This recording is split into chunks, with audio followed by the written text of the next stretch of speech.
बार फिर से भारत की ताकत को दिखाता है। आगे बढ़ते हैं और आपको ये बताते हैं कि जब राष्ट्रपति डोनाल्ड ट्रंप ने रशिया से कच्चा तेल खरीदने के लिए भारत पर 50% टैरिफ लगाया, रशिया को अलग थलग करने के लिए भारत पर कई तरह के दबाव बनाए, तब ऐसे वक्त में रशिया के राष्ट्रपति व्लादिमीर पुतिन अगले हफ्ते 4 और 5 दिसंबर को भारत के दौरे पर आ रहे हैं। और ये एक बहुत बड़ी खबर है जिस पर पूरी दुनिया की निगाहें टिकी हुई हैं।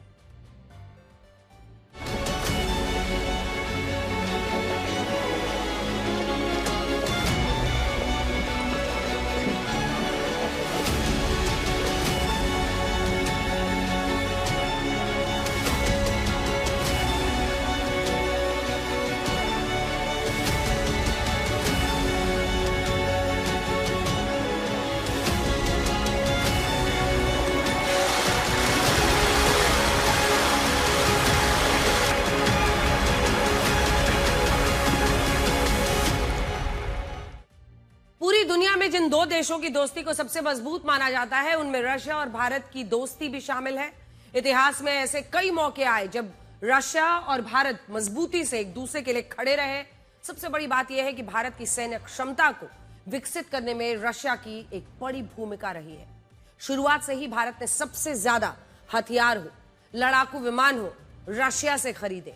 और आज जब भारत रक्षा उत्पादन में आत्मनिर्भर बन रहा है, तब भी रशिया इसमें एक बड़ी भूमिका निभा रहा है।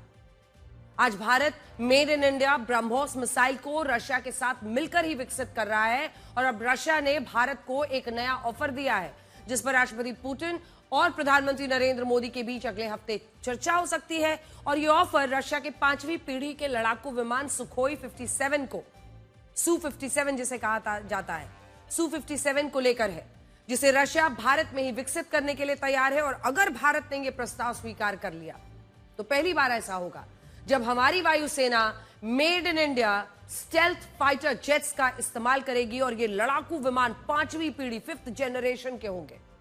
इसके अलावा राष्ट्रपति पुतिन के भारत दौरे पर एक ऐसी डील भी हो सकती है जिसे पाकिस्तान और चाइना जैसे देशों में खलबली मचना तय है।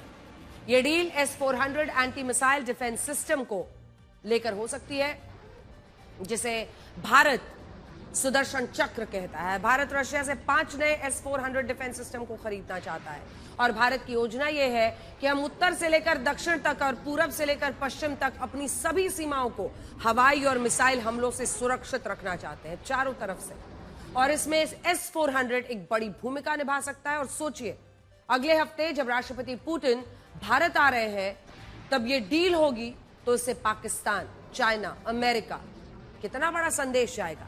राष्ट्रपति पुतिन साल 2021 के बाद भारत आ रहे हैं। और बड़ी बात यह है कि इस दौरान अलग अलग मौकों पर प्रधानमंत्री मोदी और राष्ट्रपति पुतिन की कई बार मुलाकातें हुई हैं, जिनमें पिछली मुलाकात काफी चर्चित रही थी।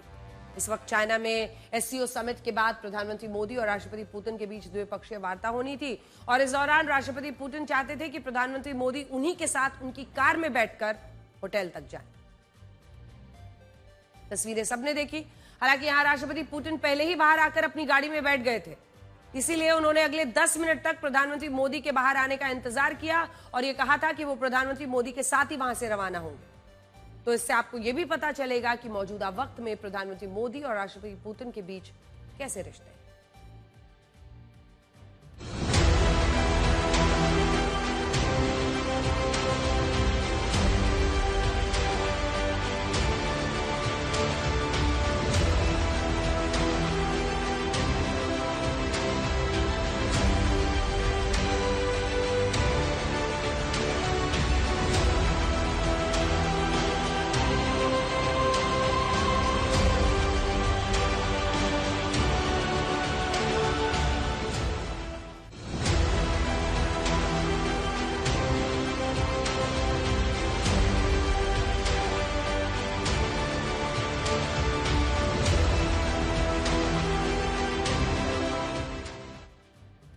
वैसे आप देखिए, प्रधानमंत्री नरेंद्र मोदी, राष्ट्रपति पुतिन और राष्ट्रपति शी जिनपिंग की तस्वीरें देखकर राष्ट्रपति ट्रंप काफी नाराज हुए थे। और उस वक्त उन्होंने सोशल मीडिया पर लिखा था कि शायद भारत अब चाइना और रशिया के खेमे में चला गया है। और इस बार भी जब पुतिन भारत आएंगे और प्रधानमंत्री मोदी से उनकी मुलाकात होगी, तो इस पर अमेरिका समेत पूरी दुनिया अपनी नजरें गड़ाकर बैठी रही। मैं 6ठी बार रशिया आया हूं और इन सालों में हम एक दूसरे से 17 बार मिले हैं। पिछले 7 दशकों के क्षेत्रीय तथा अंतर्राष्ट्रीय उथल-पुथल में यदि एक स्थिर सच्चाई है तो वह है भारत तथा रूस के बीच सशक्त संबंध। हम एक ऐसे देश के राष्ट्रपति के रूप में आपका स्वागत कर रहे हैं जिसके साथ हमारे अद्वितीय संबंध है।